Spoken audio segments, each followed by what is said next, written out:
আসসালামু আলাইকুম ওয়া রাহমাতুল্লাহি ওয়া বারাকাতুহু। 1 মিনিট মাদ্রাসা ইউটিউব চ্যানেলে সম্মানিত দিনী ভাই বোনেরা, আমি আশা করি রব্বুল আলামিন আল্লাহ তাআলার অশেষ মেহেরবানিতে আপনারা সকলেই ভালো আছেন এবং সুস্থ আছেন। আলহামদুলিল্লাহ। আজকে অত্যন্ত গুরুত্বপূর্ণ নতুন একটি ভিডিও নিয়ে হাজির হয়েছি। আজ আমি আপনাদের জন্য আলোচনা করতে যাচ্ছি এমন একটি দোয়ার আমল নিয়ে এবং এমন একটি সময়ে, যেই সময়ে দোয়া আল্লাহ তাআলা ফিরিয়ে দেন না ইনশাআল্লাহ। অর্থাৎ যেটা আপনি যদি তাহাজ্জুদ নামাজের পর মন থেকে করেন, আল্লাহ চাইলে আপনার দোয়া ফিরিয়ে দেবেন না ইনশাআল্লাহ। ভিডিওটি শেষ পর্যন্ত দেখবেন, মাঝখানে স্কিপ করবেন না দয়া করে, কারণ শেষ অংশে আছে গুরুত্বপূর্ণ একটি আমল যেটা মিস করা কখনোই যাবে না। আমি অনুরোধ করছি, আবারও বলছি, মনোযোগ দিয়ে সম্পূর্ণ ভিডিওটি দেখুন। তাহাজ্জুদ নামাজের গুরুত্ব অনেক দিনই ভাই বোনেরা। আপনি কি জানেন কি আল্লাহ তাআলা দিনের শেষ রাতে আকাশে অবতরণ করেন এবং বলেন, কে আছে আমার কাছে দোয়া করবে, আমি কবুল করব, কে আছে আমার কাছে চাইবে, আমি তাকে দান করব। সহিহ হাদিস একটি দিনই ভাই বোনেরা। এই সময়টা হলো তাহাজ্জুদের সময়, যখন সবাই ঘুমিয়ে থাকে আর আপনি আল্লাহর সামনে দাঁড়িয়ে যান, তখন আপনার দোয়ার ওজন হয় অন্যরকম। অনেক আলেম বলেন তাহাজ্জুদের দোয়া খুব কমই ফিরিয়ে দেওয়া হয়। সুবহানাল্লাহ। যদি দুনিয়াতে নাও হয়, নাও পান, আখিরাতে তার চেয়ে উত্তম কিছু দেওয়া হয়। এখন আসি মূল আলোচনায় বা মূল কিছু কথায়।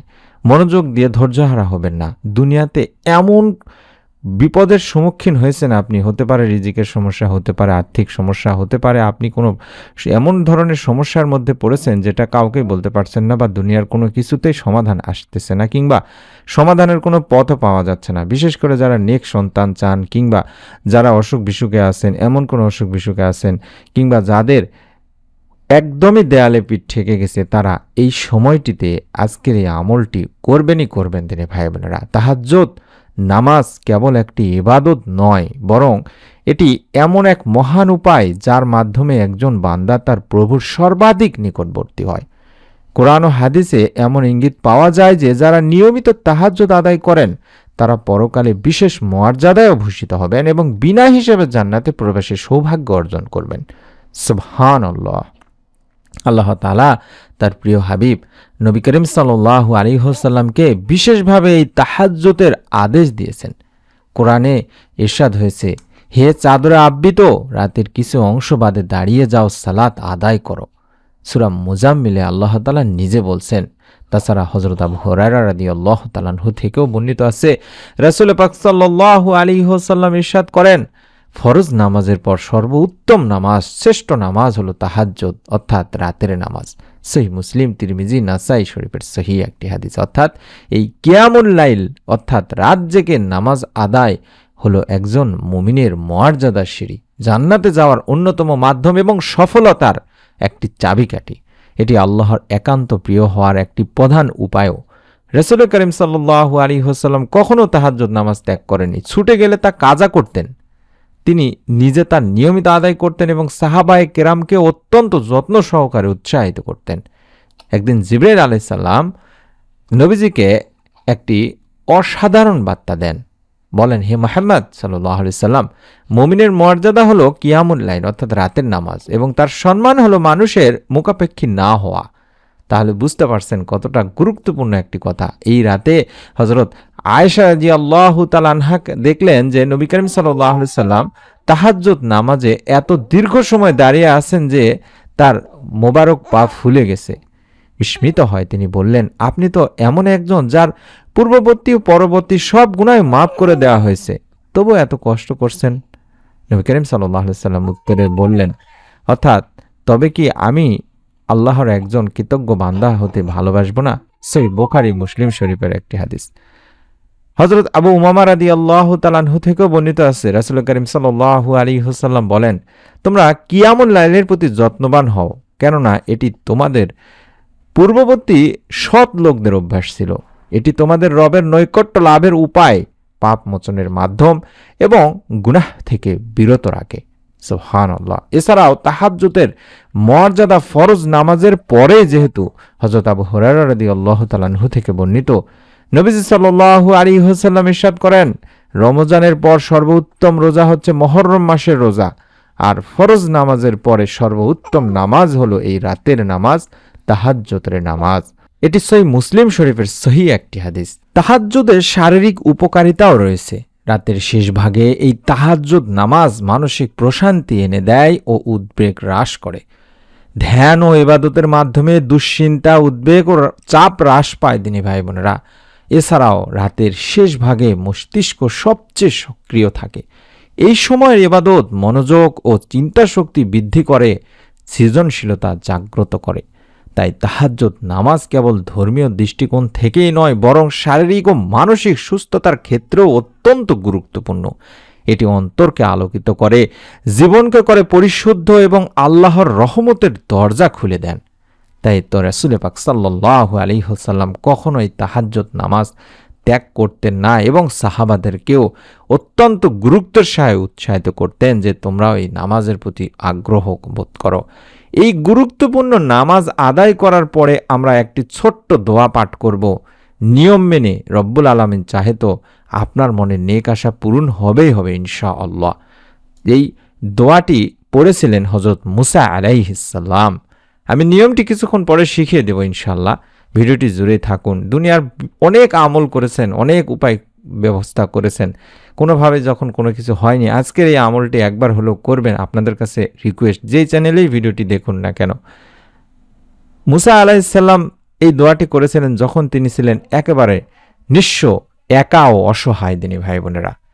অর্থাৎ রব্বি ইন্নি লিমা আনজালতা ইলাইয়া মিন খয়রিন ফাকির।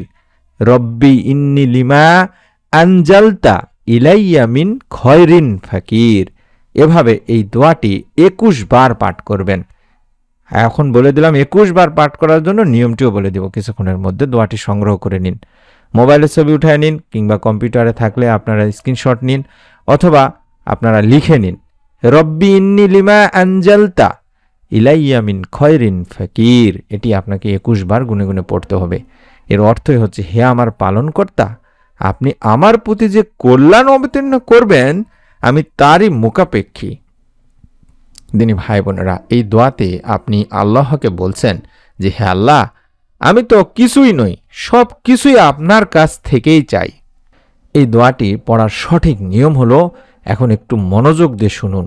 তাহাজ্জুদের সময় ঘুম থেকে উঠুন, কমপক্ষে 2 রাকাত নফল নামাজ, তাহাজ্জুদের নামাজ, হজরতের নামাজ, মনের নেক আশা পূরণের নামাজ, যেই নিয়তেই হোক 2 রাকাত নামাজ আদায় করবেন।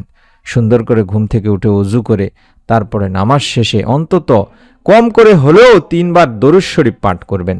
দরুদ ইব্রাহিম পড়বেন, অথবা যে কোনো ছোট দরুদও পড়তে পারেন। শুধুমাত্র সাল্লাল্লাহু আলাইহি ওয়াসাল্লাম, সাল্লাল্লাহু আলাইহি ওয়াসাল্লাম, সাল্লাল্লাহু আলাইহি ওয়াসাল্লাম পড়তে পারেন। যদি একটু বড় পড়তে চান তাহলে বলতে পারেন আল্লাহুম্মা সাল্লি ওয়া সাল্লিম আলা নাবিয়িনা মুহাম্মদ, আল্লাহুম্মা সাল্লি ওয়া সাল্লিম আলা নাবিয়িনা মুহাম্মদ, আল্লাহুম্মা সাল্লি ওয়া সাল্লিম আলা নাবিয়িনা মুহাম্মদ।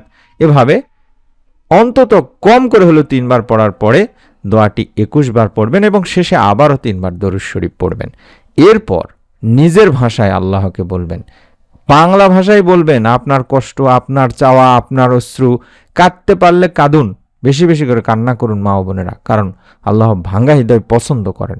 মনে রাখবেন, আমরা বলবো না এটা যে আমি এই আমলে ফল চাই, আল্লাহ তুমি আমাকে দান করো, কল্যাণ থাকুক বা অকল্যাণ থাকুক, এভাবে বলা যাবে না। আমরা আল্লাহ তাআলার কাছে প্রত্যাশিতভাবে ব্যবস্থা যেন করে দেবেন এই বিশ্বাস নিয়ে এইভাবে আমরা চাইবো যে আল্লাহ, এই জিনিসটা বা অমুক যে জিনিসটা আমি চাইলাম বা আমি যেটা চাইতেছি বা চাচ্ছি, এটা আমার জন্য যদি কল্যাণকর হয়, উত্তম হয়, ভালো হয়, তাহলে তুমি এটা দান করো।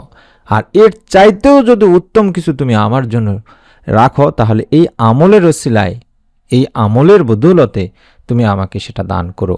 এভাবে আমল করবেন।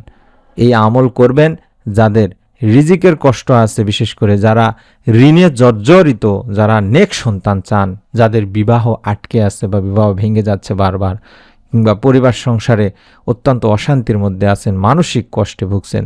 এক কথা মনে রাখবেন যে আল্লাহ সময় নেন, কিন্তু ভুল করেন না বা দেবেন না এরকম কখনোই বলেন না। আল্লাহ তাআলা বলেন দেব, যখনই আপনি চাইবেন তখনই বলেন সঙ্গে সঙ্গেই দিয়ে দিলাম, যাও।